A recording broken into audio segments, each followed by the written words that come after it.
I'm Erica Larson presenting my case study for supervision and evaluation of school personnel through Fort Hays State University. I outlined this presentation in line with the assignment rubric, and so it's pretty in-depth and a lot of information is repeated. So I'm going to go through it very quickly to try to stay within a 15-minute time limit. So description of the case. It occurs at a school called Crestview Elementary School, which is in a rural town. It's one of 3 elementary schools. The staff is cohesive. They work together for 8 years. They're happy in their roles. They're proud of the work they do. Parents are happy with the school. Achievement tends to be above average. Mrs. Williams is the principal. She's been there for about 3 years, 4 years at the latter part of the case study. Her transition to leadership has been a smooth one, so problems have not previously occurred. Mrs. Horton is an experienced first grade teacher. She was previously Teacher of the Year. Her husband has reportedly moved out, and she's now parenting her two teenage sons on her own. And this has corresponded with significant professional behavioral changes. She now appears stressed. She's less friendly. She's become more disengaged. She didn't come in to work in her classroom over the summer. The principal reported that she thought that she was working on some of the issues in her life and thought that maybe she would come back in the fall more like herself. She's also argumentative with teachers. She becomes upset when staff disagree with her, and this has progressed to her berating other teachers. Parents are complaining about how Mrs. Horton is treating their students. They claim that she's verbally abusive to their students during class and that she screams at them for making mistakes. They also report that she's late to class several days a week, and that when they've tried to arrange conferences with Mrs. Horton, that she refuses to meet with them. It's getting to the point that multiple parents have requested class changes. 4 parents have requested these changes through Board of Education members. Mr. Stanton came directly to Mrs. Wilson to request the change. He specifically has reported that his daughter is not wanting to eat. She's having trouble sleeping and she's feeling sick before school. And again, like other parents, he requested a conference with Mrs. Horton to discuss his concerns, and she was unresponsive. So Mrs. Wilson, the administrator, privately conferenced with Mrs. Horton and asked her to stop berating other teachers. This did not have an impact on Mrs. Horton's interactions with teachers. She has continued to interact inappropriately with them. Mrs. Wilson investigated parental complaints submitted through letters and phone calls during the beginning of the school year, and she did this through observing in Mrs. Horton's classroom on multiple occasions, but parents were not reassured by her observations that things appeared to be fine. After the superintendent notified Mrs. Wilson about the 4 requests for class changes, Mrs. Wilson stated that she would investigate further. And Mr. Stanton, after he requested the class change, Mrs. Wilson said that first that they needed a conference with Mrs. Horton, and she scheduled a meeting with him and Mrs. Horton. She informed Mrs. Horton prior to this conference about his concerns, and when the conference rolled around with the parent, the teacher, Mrs. Horton, was not prepared, so the meeting ended up being dismissed and rescheduled. So again, we know that behavior has changed dramatically, and it's having an impact on student well-being and learning. This is happening in a widespread manner. It's affecting multiple students.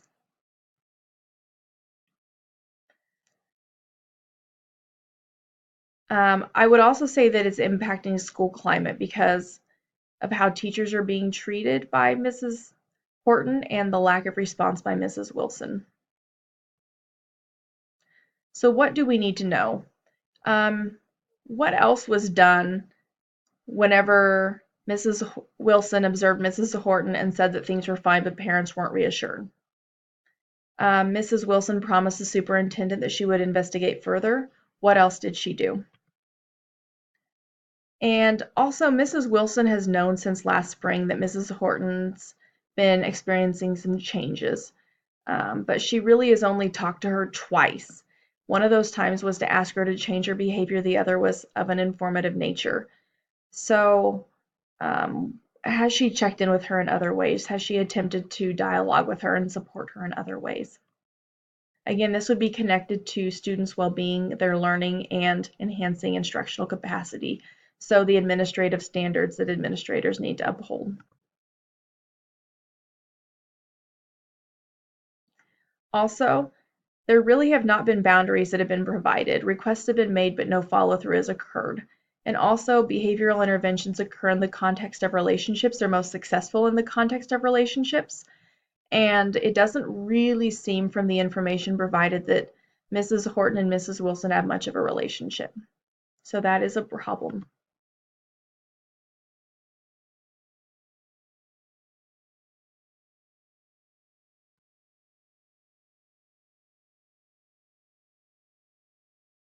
So Mrs. Wilson needs to form a relationship with Mrs. Horton.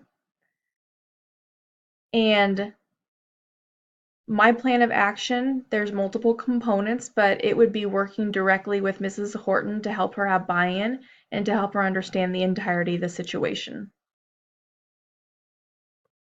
It would be working with her in a supportive manner.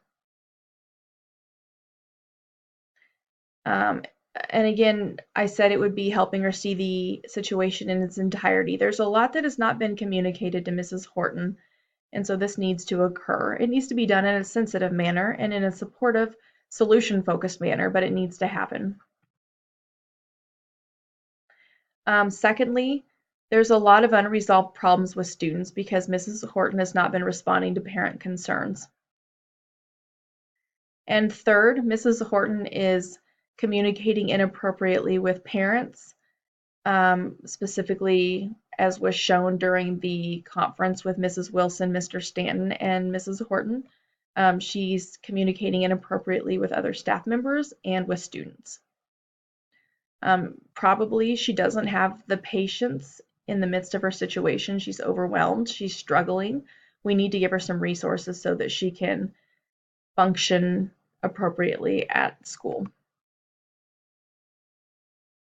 So again, this just outlines strategies directly in relation to the identified needs. So I've kind of already talked about this. And as far as resolving the student issues, there are multiple students, and I think that each student needs to have a plan. I would talk with Mrs. Horton about this and formulate proposed plans so that whenever we do end up meeting with parents, we're prepared and it's not a repeat of the Mr. Stanton conference. And the conferences need to end with a specific agreed upon plan of action and also a follow-up date to meet regarding progress. Third need, I would provide Mrs. Horton with coping resources. This could be strategies, it could be resources, it could be names, contact information of counselors. And kind of an added strategy, Mrs. Horton needs respite. She needs to be able to take care of herself. So no matter all the plans we can formulate, I can try to formulate I can try to form a relationship with her. I can try to support her, but if she doesn't have the time and the opportunity to take care of herself, none of these other things are going to matter. So to enable proposed interventions to work, this is a necessary component. So I would also discuss with her leave options like mental health days, maybe a leave of absence if she needs it. It would just, again, depend on how the conversation with her goes and how she does in the following days as the strategies are being implemented. So again, what is best for the students? This has kind of been referenced, but this should be at the core of all of this. And the first intervention, informing her of the situations, she's not going to resolve the issues independently. She hasn't yet. And helping her be aware of the situations, the needs, will provide the context for resolution because now she's aware of everything. As far as proposed plans, this is going to be the direct avenue to resolve the situation, and hopefully it will also yield productive working relationships, restored relationships with parents so that the rest of the school year can proceed positively. As far as coping resources, this will help her adjust her behavior so it's appropriate in the future. Again, we can do everything that we want, but if she doesn't have the support that she needs and the behaviors continue, then these strategies, the relationship is null. The added strategy, again, kind of the same as what I just said. As I was going through this case, as I was responding to the problem, I was thinking about the situation from everybody's vantage point. Mrs. Horton's, Mrs. Wilson's, the parents, and the students. And I can see the concerns from all angles. And I can also see why everybody responded as they did, trying to consider being in their shoes in the context of the situation. I felt sad for Mrs. Horton. Family changes, relationship changes are really hard, and society is not always understanding or forgiving. And I really hope that the parents will give her a second chance and try to work with her. I know that will largely depend on where their children are, which is understandable, but hopefully this can end up being a good learning experience for the children as well. And this assignment has helped me value what my administrators do behind the scenes that I knew that was part of their responsibility, but I didn't understand to the depth that I do now. Further investigation needed or unresolved issues. Some students may require class changes. Hopefully we can resolve the situation without that being necessary. I think we need to try to rectify the situation, but we also need to balance the potential harmful effects and the anticipated benefits, and ultimately what's best for the student in teaching them to work through issues, but in also not exposing them to undue or inappropriate stress. What resources has Mrs. Horton already been utilizing? If I understand this, this will help me be able to support her more effectively. And I also think that it's going to be important to communicate with the superintendent, to have the superintendent's input on my proposed plan and also the superintendent's support. So as far as promoting academic success, students can't be academically successful if they're afraid of retribution for participating in the learning process. So the proposed intervention should help students feel more comfortable in the classroom setting so that they can be relaxed and can be thoughtful in the learning process and be engaged. If they're anxious, that's not promoting well-being of students. So again, proposed intervention should improve the well-being of students. And as far as instructional capacity, if Mrs. Horton is reactive, then she's obviously not cultivating optimal instructional capacity. Learning is interactive, and if she's this reactive, she's probably not planning and preparing lessons for full capacity either. So, as was mentioned, Mrs. Horton was Teacher of the Year, and she previously was likely a role model to other teachers. She's probably been a mentor to other teachers, and that would involve working at instructional capacity, students learning, and students' well-being in the school setting. Temporarily, she needs necessary supports, and these supports should help restore her to her characteristic rigor as a teacher, hopefully.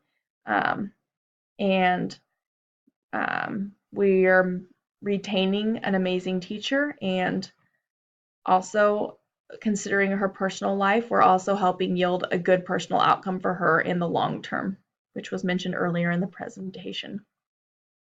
So again, I went through this really quickly. I was trying to stay within the 15 minutes allotted, but that's the highlights of the case study,